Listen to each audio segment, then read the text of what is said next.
नमस्कार दोस्तों। आज हम लोग संख्या पद्धति में देखेंगे संख्याएं कितने प्रकार की होती हैं। तो आइए स्टार्ट करते हैं।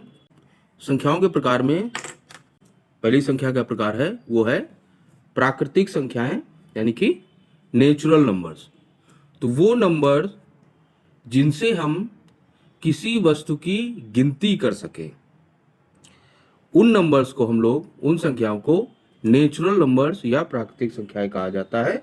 इनको हम ज़्यादातर कैपिटल एन से डिनोट करते हैं और ये संख्याएं होती हैं 1, 2, 3 से लेकर अनंत तक।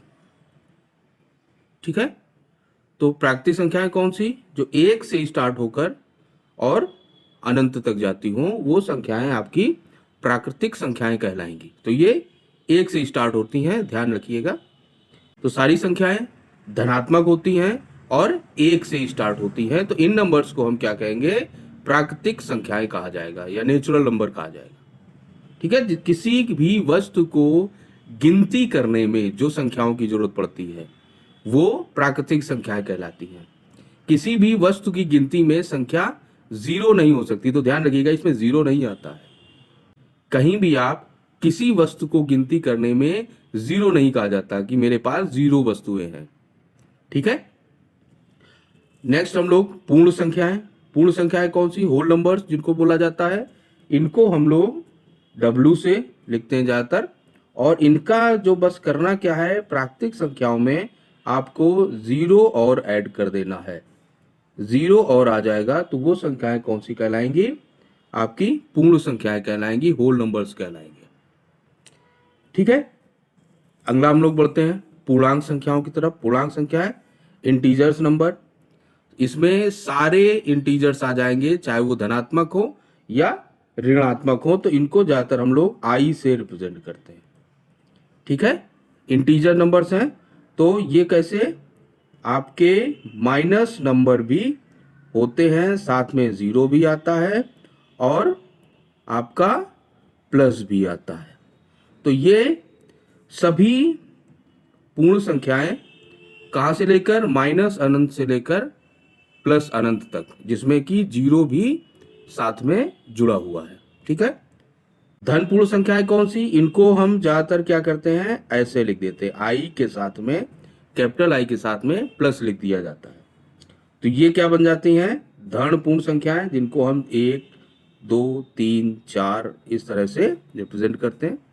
तो ये कौन सी कहलाती हैं? धनात्मक पूर्णांक संख्याएं या धन पूर्ण संख्याएं। ऋण पूर्ण संख्याएं किस तरह से लिखा जाएगा? आई के साथ में एक छोटा सा माइनस, इस तरह से अगर लिखा हुआ है तो उसको ऋण पूर्ण संख्या बोलेंगे। और ये इस तरह से -1, -2, -3 और -4 इस तरह से ये होती। ठीक है। इनको हम क्या बोलते हैं? धन पूर्ण संख्या बोला जाता है। ये ऋण पूर्ण संख्याएं आपकी होती है। ठीक है। तो 0 जो है वो इससे अलग है। 0 ना ही धन पूर्ण संख्या है ना ही ऋण पूर्ण संख्या है। तो ये है आपकी धन पूर्ण संख्या है और ये है आपकी ऋण पूर्ण संख्या है। ये सभी संख्याएं आपके इंटीजर्स हैं, ये याद रखिएगा। जो पूर्ण संख्याएं हैं इसमें दशमलव या फ्रैक्शन या भिन्न वाला हिस्सा नहीं आएगा। अब बात करते हैं हम लोग सम संख्याओं की। सम संख्याएं कौन सी संख्याएं हैं?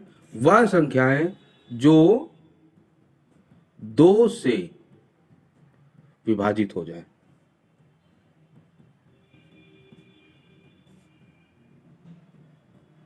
जैसे 2 हो गया, 4 हो गया, 6 हो गया, 8 हो गया, 32 हो गया, 44 हो गया। इस तरह की जो संख्याएं हैं जो 2 से विभाजित हो जाती हैं, वो सारी संख्याएं सम संख्याएं कहलाएंगी। ठीक है।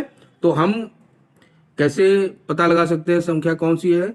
जिसके अंत में 0 हो या सम नंबर हो, कोई भी सम, जैसे 2, 4, 6, 8 हो, वो संख्याएं क्या कहलाएंगी? सम संख्याएं कहलाएंगी। ठीक है। अब बात करते हैं विषम संख्याओं की। विषम संख्याएं कौन सी होती हैं? वो सारी संख्याएं जो 2 से विभाजित ना हो, 2 से विभाजित ना होने वाली संख्याएं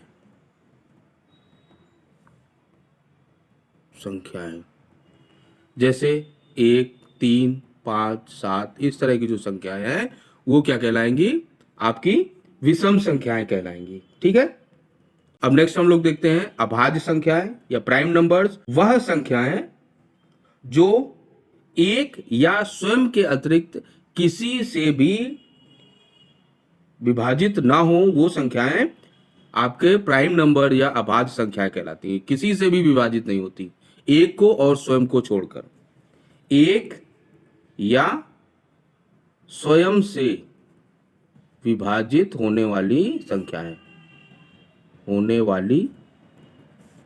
संख्याएं जैसे आपका 2 है, 3, 5 हो गया, 7 हो गया।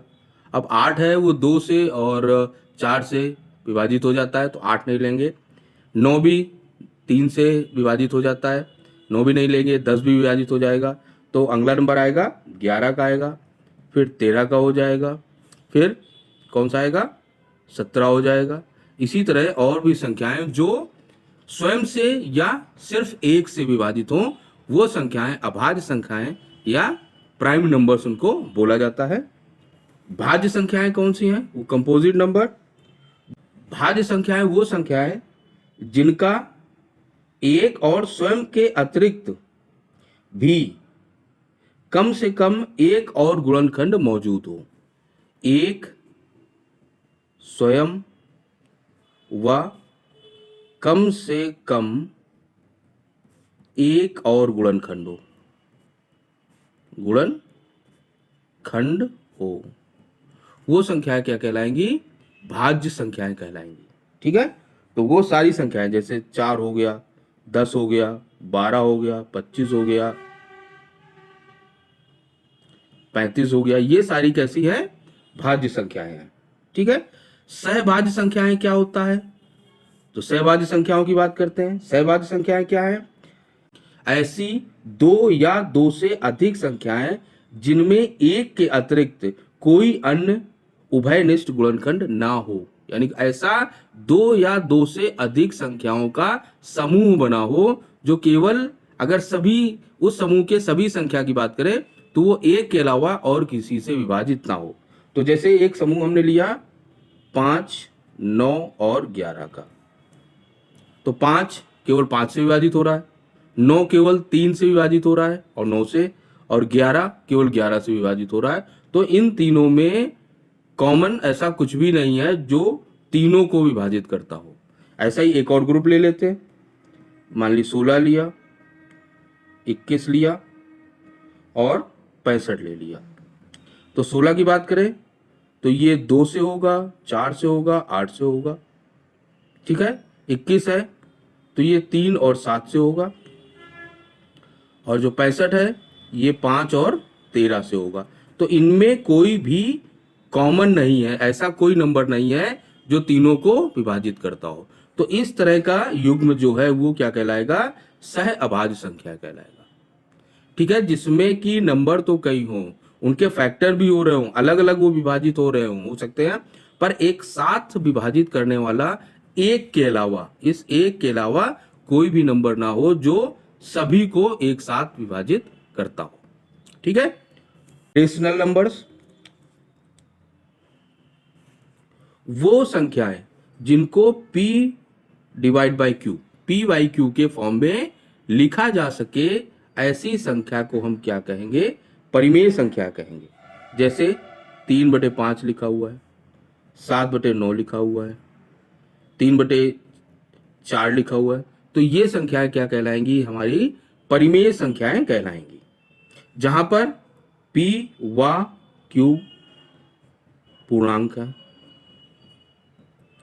व Q not equal to 0, Q यहां पर 0 नहीं होना चाहिए। जो हर में संख्या है वो 0 नहीं होनी चाहिए। ठीक है। अब आते हैं हम लोग अपरिमेय संख्याएं।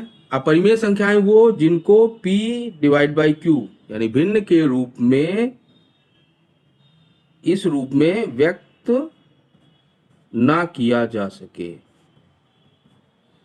ठीक है। ज्यादातर जैसे √2 है, √5 है, √7 है। इसको हम कैसा p/q के रूप में नहीं लिख सकते। इसमें पाई भी आता है। वैसे पाई को तो हम लोग ये 22/7 लिखते हैं, पर पाई को 22/7 के समीप माना जाता है, बराबर नहीं माना जाता है। इसलिए अपरिमेय संख्या में पाई भी ऐड हो जाता है, इसको याद रखिएगा। पाई को आप धोखा हो सकता है यहाँ पे 22/7 मान लें कि ये एक परिमेय संख्या है, ऐसा नहीं है। जो पाई है वो अपरिमेय संख्या है। इसको 22/7 लिखते जरूर है, पर ये क्या है, एक अपरिमेय संख्या है। 22/7 के नजदीक होता है, पर 22/7 के इक्वल बराबर नहीं होता है पाई का मान, याद रखिएगा। पाई एक अपरिमेय संख्या है। ठीक है, नेक्स्ट हम लोग आते हैं रियल नंबर्स, यानी कि वास्तविक संख्या है। वह संख्या है जो परिमेय भी हो और साथ में अपरिमेय भी हो, दोनों का जो मिश्रण है वो क्या कहलाता है, वास्तविक संख्या कहलाता है।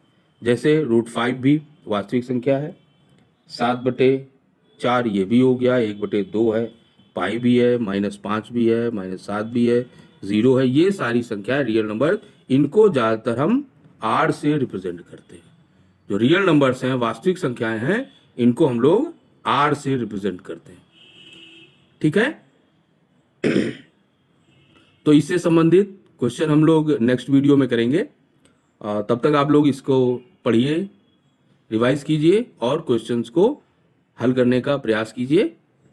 मिलते हैं अगले वीडियो में, तब तक के लिए नमस्कार। वीडियो देखने के लिए धन्यवाद।